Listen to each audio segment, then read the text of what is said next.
حسن کا نشہ ہے۔ حضرت ابو بکر شبلی رحمۃ اللہ علیہ فرمایا کرتے تھے جو تیری بیٹی کو خوبصورت سمجھ کے اس کے ساتھ نکاح کرنا چاہے اسے بیٹی نہ دینا۔ حضرت جی کیوں؟ فرمایا حسن تو تھوڑے دن کے بعد ختم ہو جائے گا، پھر وہ اس کی قدر نہیں کرے گا، وہ تو کہیں اور منہ مارتا پھرے گا۔ حضرت ابو بکر شبلی رحمۃ اللہ تعالیٰ علیہ کی بیٹی خوبصورت تھی، ایک نوجوان کہنے لگا میرا نکاح کر دیں۔ آپ فرمانے لگے پتر تو 1 مہینے کے بعد آنا، کر دوں گا۔ بڑی موٹی تازی خوبصورت صاحبزادی، تو حضرت نے اسے دوائی کھلائی، اسے پخانے لگ گئے۔ جو پخانہ کرتی ایک مٹکے میں سنبھال دیتے۔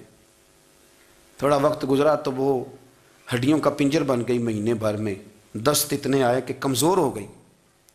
تو ابو بکر شبلی 1 مہینے کے بعد نوجوان کو بلایا، فرمایا ادھر آ تیرا نکاح کروں۔ بچی دکھائی تو وہ کمزور بستر پہ پڑی۔ فرمایا شادی کرنے لگا اس سے نہیں میں نے کرنی۔ فرمایا یہ وہی ہے؟ کہنے لگا جی نہیں۔ فرمایا تو کہتا تھا مجھے عشق ہے، کدھر گیا تیرا عشق؟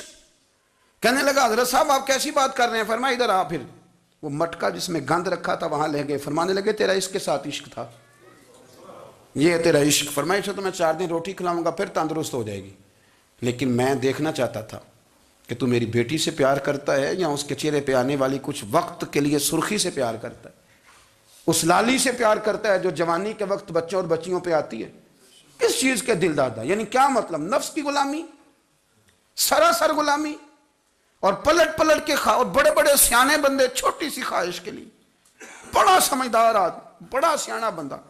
میں ایک بڑے بزرگ عالم تھے، میں ایک دفعہ ملنے گا تو پائے پکا رہے تھے، خود پائے پکا رہے تھے۔ تو وہ بڑے پیار کی بات ہوتی ہے نا جی، تو تامت باندھی ہوئی اور بڑی جناب خستہ حالی، اور وہ پائے پکا رہے ہیں۔ تو میں نے ان سے کہا، میں نے کہا حضرت جی پائے تو کسی اور نے بھی پکا لینے تھے، آپ بخاری لے کے بیٹھتے، چلو میری طرح کا کوئی بندہ آپ سے استفادہ بھی کر لیتا۔ اب پائے آپ لائیں گے، پھر پکائیں گے، پھر آپ کھائیں گے، تو یہ تو 24 گھنٹے آپ کسی کام میں گزر جائیں گے۔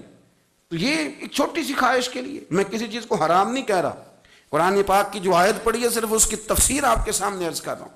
ہماری خواہشات ماں پالتی ہے، آپ کو نہیں پتہ کتنے دکھ سہتی ہے۔ میں ان ماؤں کو جانتا ہوں جو بیٹے کے حصوں کی مار بھی اس کے ابے سے کھاتی ہیں، مار کھاتی ہیں وہ۔ ایک خاتون ہے، ایک کان سے سنتا نہیں، میرے پاس ایک دفعہ آئی، کہنے لگی 60 لگ گئی سی، کوئی دعا کر دیں یا کوئی وظیفہ پر، ڈاکٹر کہتے ہیں ٹھیک نہیں ہو سکتے۔ میں نے کہا باجی صحیح بتاؤ مسئلہ کیا ہے؟ کہنے نہیں کچھ بھی نہیں، مسئلہ کیا ہونا ہے، پتر غلط نکل آیا ہے، اس کا باپ روز مارتا ہے، آج میں آگے گئی ہوں تو اس نے ایک تھپڑ میرے کان پہ مار دیے، تو پردہ پھٹ گیا۔ مائیں مار کھاتی ہیں، لیکن وہ پتر جس کو بڑی محنت سے پالا ہے وہ جوان ہوتا ہے تو اماں سے کہتا ہے تجھے چھوڑ دینا ہے، پر جس لڑکی سے میرا ٹیلی فون پہ رابطہ ہے اسے نہیں میں نے چھوڑنا، وہ نہیں چھوڑ سکتی۔ ہر شے کچل جاتا ہے وہ۔ اماں کبھی لیٹ کے رات کو سوچتی ہے کہ یہ تو میری کل کمائی تھی، میں تو آج بھی اس کے حصے کے تھپڑ اپنی گالوں پہ برداشت کر رہی ہوں، تو یہ کدھر گیا؟ اردشیر نام کا بادشاہ تھا، حضرت محدث ابن الجوزی آج سے کچھ 700 سال پہلے لکھتے ہیں۔ اردشیر بادشاہ بڑا خوبصورت تھا، جوان تھا، بڑا عقل مند تھا۔ اس نے اس طرح کی قریب کی ساری ریاستوں پہ قبضہ کر لیا، بڑا عقل مند زیرک تھا، قبضہ ہو گیا۔ ایک بادشاہ بڑا سخت تھا، اس کے ساتھ جب پنجہ آزمائی ہوئی تو اردشیر کہتا ہے اس پہ میرا قبضہ نہیں ہو رہا تھا، اور جب ہم نے ساری ریاستوں نے مل کے اس پر حملہ کیا تو ایک قلعے کے اندر قلعہ بند ہو گیا۔ اردشیر بڑا خوبصورت آدمی تھا، بڑا سمجھدار تھا، تو وہ بادشاہ قلعہ بند ہو گیا، اس نے کہا نکلنا ہی نہیں۔ اب وہ اندر بند ہے، یک بارگی حملہ کیا تو وہ بڑا قلعہ تھا اس میں بند ہو گیا۔ اس بادشاہ کی نا جس پر حملہ کیا، اس کی بیٹی اچانک ایک دن قلعے کی دیوار پہ چڑھی تو اردشیر کے حسن و جمال کو دیکھا تو عاشق ہو گئی، اور اپنے ہی باپ کے خلاف اسے کہنے لگی کہ اگر تو میرے ساتھ شادی کا وعدہ کرے نا تو میں تجھے رستہ بتاتی ہوں حملہ کرنے کا۔ اس نے کہا میرا وعدہ رہا، تو رستہ بتا۔ اس نے رستہ بتایا اس لڑکی نے، اور بادشاہ نے حملہ کیا تو اس کا باپ قتل کیا، اس علاقے پہ قبضہ کیا شادی کے وعدے پر۔ ہاں نفسانی خواہش بندے کو اندھا کر دیتی، نہیں سمجھ آتی اس کو میں کدھر جانا ہے، اندھا کر دیتی۔ حملہ کیا، اور جب اس لڑکی کو لے کے آیا نا اپنے محل میں، تو پہلے دن شادی کی پہلی رات تھی، تو بستر بچھایا کنیز نے، تو وہ کبھی کروٹ ادھر بدلتی کبھی ادھر بدلتی، تو بادشاہ کہنے لگا کیا ہے؟ کہنے لگی بستر میں کچھ ہے مجھے تکلیف دے رہی۔ اس نے چراغ جلائے اور جب بستر اٹھایا تو ایک اتنا سا دھاگا نکلا۔ دھاگے سے عموماً تکلیف نہیں ہوتی. تو اس نے کہا تو اتنی نرم و نازک ہے کہ دھاگا. کہنے لگی میرا باپ نا میرے ساتھ اتنا پیار کرتا تھا کہ روز میرا بستر بھی خود بچھاتا تھا, اور اس نے آلہ رکھا ہوا تھا, وہ ناپتا تھا کہ کوئی پایا اونچا نیچا تو نہیں, میری بیٹی کا بیلنس سوتے وقت خراب نہ ہو جائے, اور میرے لیے گوشت اور کپڑے بھی خود پسند کر کے لاتا تھا, کھانے پینے کا خود خیال کرتا تھا. اردشیر کہنے لگا اچھا وہ اتنا پیار کرتا تھا, اور پھر تو نے اس کے ساتھ کیا کیا؟ کہنے لگا بلاؤ کنیزوں کو.